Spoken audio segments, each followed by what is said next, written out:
UP TET की परीक्षा 29 और 30 जनवरी 2026 को प्रस्तावित की गई थी शिक्षा सेवा चयन आयोग के द्वारा। और अभी उसी आयोग का एक बयान आ रहा है कि 29 व 30 जनवरी को टीईटी मुश्किल होगा इनके लिए कराना। उसका कारण इन्होंने बताया है कि 29 व 30 जनवरी की जो परीक्षा घोषित की गई थी, वह परीक्षा उस समय की जो तत्कालीन अध्यक्ष थी प्रोफेसर कीर्ति पांडे, उनकी अध्यक्षता में की गई थी। और अब उन्होंने क्या दे दिया है, अब उन्होंने त्यागपत्र दे दिया है इससे लेकर के यूपीटीटी की परीक्षा को लेकर के, मतलब सॉरी शिक्षा सेवा चयन आयोग से। अब जब उन्होंने त्यागपत्र दे दिया है तो अब ये यहां पर कह रहे हैं भैया कि अब जो नया अध्यक्ष आना है उसके लिए इन्होंने विज्ञापन जारी किया है। आवेदन की स्क्रीनिंग साक्षात्कार की प्रक्रिया चल रही है, जिसके चलते नवंबर के पहले सप्ताह में आयोग को नए अध्यक्ष मिलेंगे। और अगर आयोग को नए अध्यक्ष मिलेंगे तो ये अध्यक्ष थोड़ी ना होते हैं। अब आप कहोगे ऐसा क्यों कह रहे हो? क्योंकि अध्यक्ष का मतलब होता है जब पद पर बैठा होता है कोई व्यक्ति तो तुरंत एक्शन लेने का काम करता है, लंबित कामों को पूरा करने के लिए जिम्मेदार होता है, मौज मस्ती नहीं करता है। नवंबर में आएंगे, पूरा नवंबर तो सेट हो जाएगा साहब के लिए। शिक्षा सेवा चयन आयोग के अध्यक्ष है ना ये, साहब के लिए अलग अलग व्यवस्थाएं होंगी, समझेंगे चाय नाश्ते के इस पास साथ में। और माननीय मुख्यमंत्री प्रदेश के योगी आदित्यनाथ जी इस मामले में कुछ कहेंगे नहीं।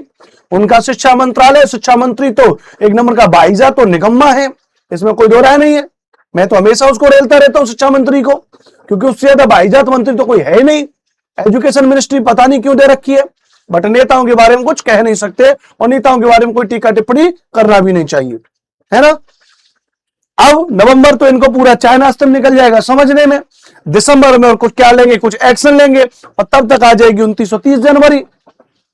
ऊपर से नया प्रोपेगेंडा इन्होंने फैला रखा है कि भैया 4 एजेंसियों को आयोजन के लिए 4 एजेंसियां फाइनल करी हैं, तो 4 एजेंसियों के साथ में हिसाब किताब करना।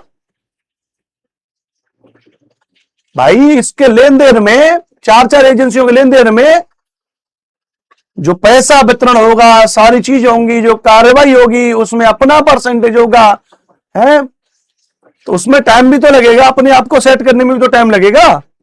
और ऐसे में परीक्षा की डेट नजदीक आ जाएगी तो कुछ कर नहीं पाएंगे। बहुत ही बकवास और बहुत ही बाइजात शिक्षा सेवा चयन आयोग है। आप देखोगे ये जो, अब मैं क्या ही कहूं, महिलाएं सम्मानित होती हैं, लेकिन ये जो कीर्ति पांडे हैं ये 1 साल तक रही हैं। ये कीर्ति पांडे 2023 में गठित हुआ उत्तर प्रदेश शिक्षा सेवा चयन आयोग 1 वर्ष के अध्यक्ष के कार्यकाल में 4 बार टीजीटी और पीजीटी भर्ती परीक्षा घोषित कर चुकी हैं, उसके बावजूद भी एग्जाम नहीं करा पाई। और जब पता चला कि हालत खराब हो रही है तो इस्तीफा देके चली गई, कायर ससुरी, काम कुछ कर नहीं पाई, 1 साल तक फोकट की तनख्वाह लेके चली गई। सब ससुर के बिल्कुल भ्रष्टाचार वाले उसमें लिप्त हैं। क्यों? ईमानदारी से अगर कोई व्यक्ति आएगा तो खरा काम करेगा।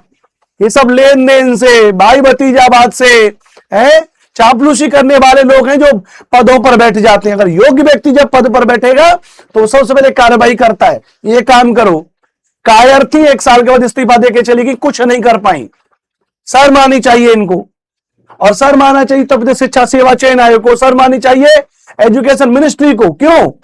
मजाक उड़वा रहे हो आप अपना मजाक उड़वा रहे हो दोस्तों। तो लेकिन अब ये न्यूज आपके सामने है कि 29 और 30 जनवरी को, और जो है कि भैया ये नहीं हो पाएगा, इस बात को ध्यान रखना भैया। टीटी का पेपर, मेरे कल एक मित्र हैं, उन्होंने मित्र ने स्टेटस में लगाया था इसको, और नीचे लिखा कि अगर तुम नहीं बताते तब भी हमको पता था कि तुम कुछ नहीं कर पाओगे। बताइए युवाओं की नजर में क्या छवि जा रही है उत्तर प्रदेश शिक्षा सेवा चयन आयोग की, और क्या छवि जा रही है एजुकेशन मिनिस्ट्री की, और क्या छवि जा रही है हमारे उत्तर प्रदेश के माननीय मुख्यमंत्री योगी आदित्यनाथ जी की। बाकी सब चीजों में अच्छा काम कर रहे हैं, शिक्षा के मामले में कोई अच्छा काम नहीं कर रहे। अरे प्रदेश के मुखिया तो आप है ना योगी जी, तो काहे नहीं अपने एजुकेशन मिनिस्टर को थोड़ा लताड़ते, कर क्या रहे हो? बस बकवास करने के अलावा सदन में दूसरा कोई काम नहीं है का? लेकिन हम क्या कर सकते हैं, इससे ज्यादा अगर हम कुछ कहेंगे तो हमारे खिलाफ ही कार्रवाई कर दी जाएगी, क्योंकि ये वो डिक्टेटरशिप चल रही है सरकार की इस वक्त कि अगर आप बीजेपी सरकार के बारे में कुछ भी बोलोगे तो आपको तुरंत आपके खिलाफ कार्रवाई कर दी जाएगी किसी न किसी मुद्दे पर लेकर के। इसलिए चुपचाप रहिए। 2027 में इसका परिणाम बीजेपी को भुगतना पड़ेगा। सॉरी मैं गलत हूं, कुछ नहीं भुगतना पड़ेगा। क्यों? क्योंकि हमारे यहां के युवा भी चरसी गजेड़ी हो चुके हैं। किस चीज के? धर्म के नाम पर। 2027 से पहले कोई मंदिर बनेगा, कोई मंदिर टूटेगा, कोई मस्जिद टूटेगी, कोई मस्जिद बनेगी, कुछ ना कुछ नया काम होगा। हिंदू मुसलमान आपस में कुछ ना कुछ लड़ेंगे, ब्राह्मण क्षत्रिय वैश्य शूद्र आपस में लड़ेंगे। एससी वाले कहेंगे कि ये हुआ फलाना ये हुआ, और आपस में रोटी किसकी सिकेगी? नेताओं की। पूर्ण बहुमत ना सही, लेकिन गठबंधन बना करके सरकार फिर से किसकी बना लेंगे? बीजेपी की बना लेंगे। आपको क्या मिलेगा? बाबा जी का ठुल्लू। तो युवाओं जागृत होइए, अवेयरनेस अपने अंदर लेकर के आइए। चुनाव के समय या चुनाव से पहले जब भी नेताओं से सामना हो, अपने क्षेत्र के नेताओं से तो मिल सकते हो, आपके क्षेत्र का जो विधायक होगा सांसद होगा उससे तो मिल सकते हो, उससे तो पकड़ करके पूछ सकते हो कि ये बताइए आप हमारे क्षेत्र के विधायक हैं, आप हमारे क्षेत्र से सांसद हैं, आप हमारे क्षेत्र से इस राजनीतिक पद पर हैं, आपने सदन में जाकर के हमारे लिए क्या आवाज उठाई? आपने, मैं मानता हूं कि आप एजुकेशन मिनिस्ट्री ना हो उनके पास में, साधारण विधायक हो, साधारण मंत्री हो, साधारण सांसद हो, उसको आप ये पूछिएगा कि आप हमारे क्षेत्र से वोट लेकर के मंत्री विधायक बन रहे हैं, सांसद बन रहे हैं, आपने सदन में जाकर के हमारे क्षेत्र के लिए, युवाओं के लिए क्या आवाज उठाई?